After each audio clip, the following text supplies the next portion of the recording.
Absolutely.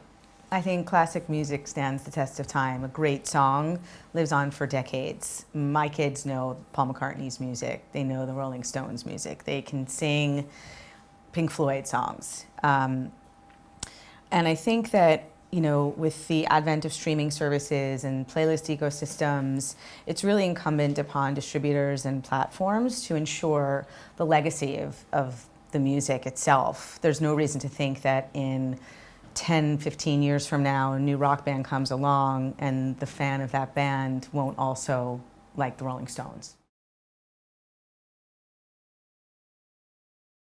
In my early years and even in, you know, the 80s and 90s, some of that mystique and aura around an artist that created the superstardom was the lack of knowing.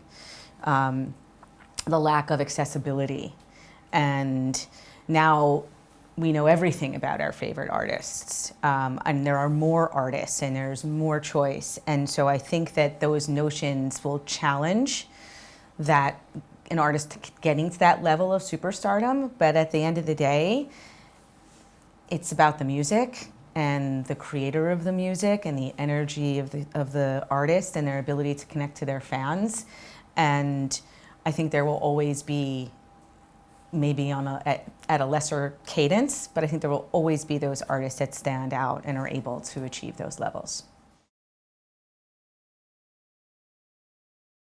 I think it will be an input. I mean, if you're thinking 20 years from now, I think that augmented reality will serve a creative tool purpose. It will be used more as a vice within a live show or performance than in replacement of an artist being there. I don't think there's anything that can replicate standing in a venue, a small club, even a stadium, and feeling the energy of your favorite artist in the flesh performing for you. Maybe there's a time that is unimaginable to me right now, where the technology gets to a point that it could replicate the human vision of creativity. I don't think we're there in 20 years. Throughout the history of music, we've been here before. Singles in the early days of vinyl were outranking the album as well, and then we shifted into album experiences. And so I think as technologies change and distribution formats and models continue to evolve, the album format will likely reappear as the stronger of the two. I think there's always going to be artists that need the infrastructure and support of the major label ecosystem. As technology changes and distribution formats change and consumption changes, you know, video is more important today than ever. I think that labels will need to provide the right services and adjust and morph to the needs and demands of the artists. But by and large, they'll absolutely still exist and serve a valuable role within the industry. I can only quote Neil Young because that was my favorite song. You know, rock and roll will never die, right? But it will change. It has changed, and it will sound different. And I think that as a genre, rock and roll has had influence on multiple versions of what music is and what we hear today. Electronic music became pop music.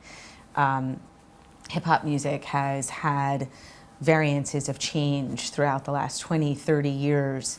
And much of the underpinning of that music even is rock and roll. So I think that, will there be rock bands? Sure. I mean, today there are artists who are trying to push those boundaries. An artist, Greta Van Fleet, who's on Republic Records.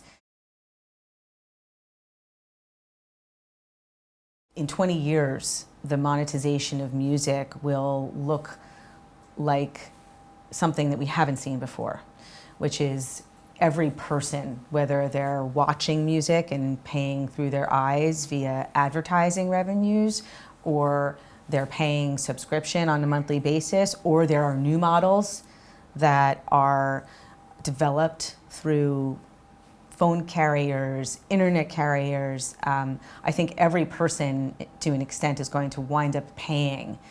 The artist and the songwriter will reap the benefit of that. So I see revenues growing over time.